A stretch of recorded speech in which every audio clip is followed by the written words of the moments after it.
Okay, so after students have seen both of these mouths and then they've seen their own mouths and they understand what's going on, then we start to talk about the different sounds.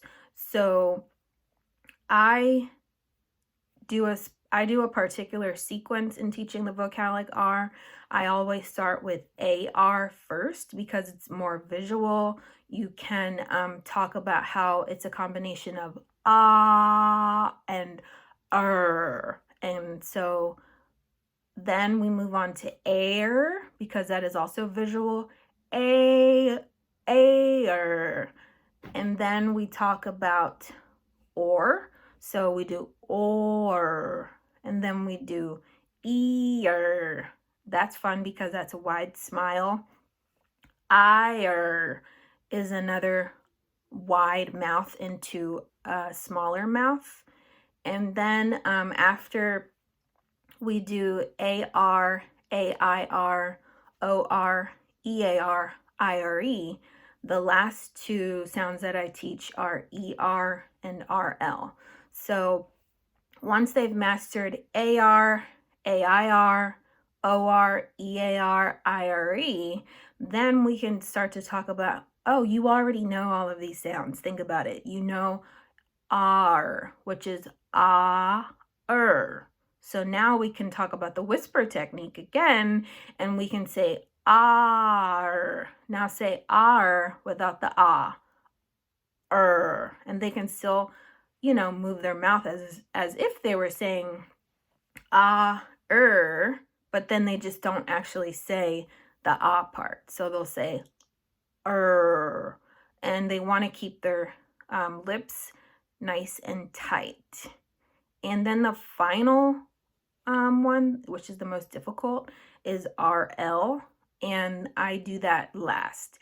And when you think about it, when you have AR, take away the you have take away the then you have and then you've mastered and then you can add ol, because that's what RL is.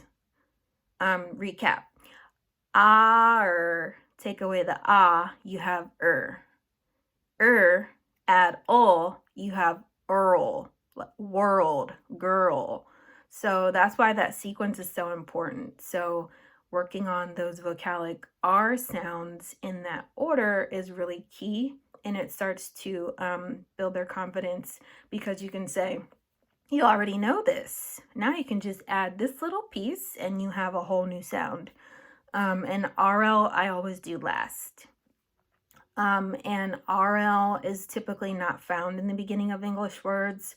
So those have 2 positions, but all of the other ones we talked about have 3 positions, like AR for art, AR for barn, AR for star. So beginning, middle, and ending. So if you do the math, you've got 6 vocalic R's with 3 positions. That's 18 sounds. And then you've got RL, which is typically in 2 positions. So that's another 2. Add all those up, the blends, the pre-vocalic R, the vocalic R, and then the RL, that's 32 sounds. And I usually only teach, in terms of the vocalic R, 1 sound in 1 position per week. So if we're working on AR, this week we're only going to practice AR in the beginning. So then next week we can talk about AR at the end, and then the next week we talk about AR in the middle. So I do practice in that sequence, beginning, then ending, and then middle, because the middle is the most difficult. All right, so then when we talk about specific techniques for vocalic R, I really flock to these dental flossers. I like these, and I also tape together some tongue depressors, which can be used as a bite block if you're teaching kids that front if they're saying tutti for cookie, you can block that and say cookie, and then that blocks that. But this is also good for jaw stabilization when you're working on the vocalic R sounds. So one of these two is gonna work for you. If this one doesn't work, then this one will. So for this one, I taped together 3 different tongue depressors, and that gives us the height that we need. And so I'll put this tongue depressor in the back where the molars are.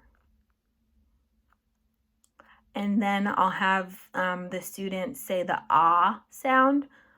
And then I'll say you need to curl your tongue tip back for the part. So I always start with AR first because it's the easiest to teach because it's very visual. So you've got ah, and you can see my frenum because that means my tongue tip is curling back. Ah. And typically because students think that they have to move so many different things to say the R sound correctly, that is very confusing for them. So that's why they have the jaw stabilization, because a lot of times they'll say, oh, their tongue doesn't move, or they'll say, ow, ow, or something of that nature where they start moving their lips when they don't really need to. So this helps them to realize that they don't need to move their teeth, they don't need to move their lips, they don't need to move their jaw. It's all about the tongue. The tongue needs to curl back. Sometimes a slight smile could help too. Like if you're saying, ah, ah, ah, then if you're retracting the corners of your mouth a little bit, not too much, then that will help them. Oh, I also need to retract my tongue. Ah. All right, so that is the bite block technique. The other technique is with the dental flossers. And as I said, I don't really teach bunched R. I always do retroflexed. So in the retroflexed with the dental floss, you can have the student stick their tongue tip in this dental floss. You're holding the handle and they're just focusing on the retroflexed R. So they'll start with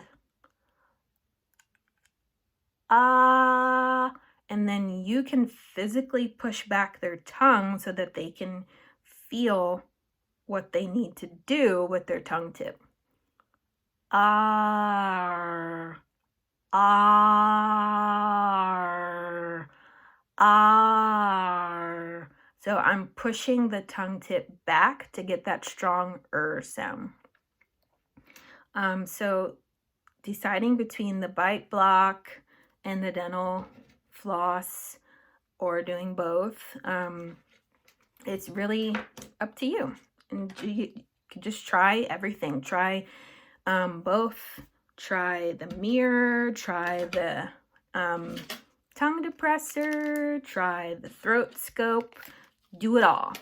Sometimes that one particular lesson in learning about retroflexed R and curling the tongue tip back can take multiple sessions. It could take 1 session, or it could take 4 sessions just to understand the movement and understanding that your tongue needs to curl back.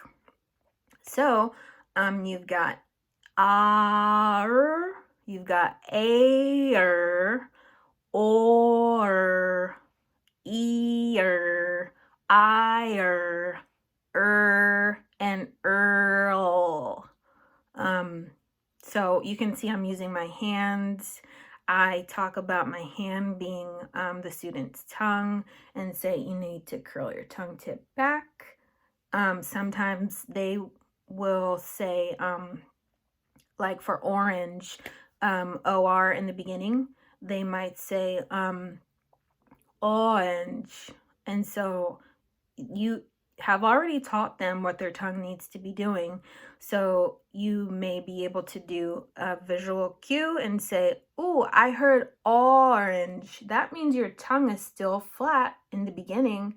Try again and curl it back.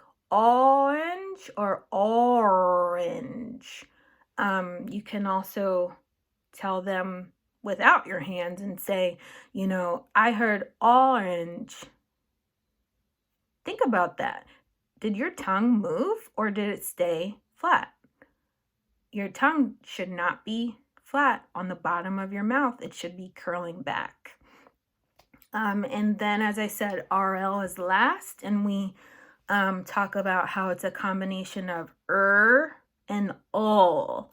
And the reason why it is so confusing and why we do it last is because it is a combination of those liquids, the R's and the L's. And those are very complex because the tongue in RL is moving so quickly, and it's like all of these things are moving all at the same time, and it can be really confusing. So if you're like and your tongue tip is back, and then it quickly has to come forward on that bumpy spot so you can have the ul, then that is all happening in less than a second. Crazy. So you have girl,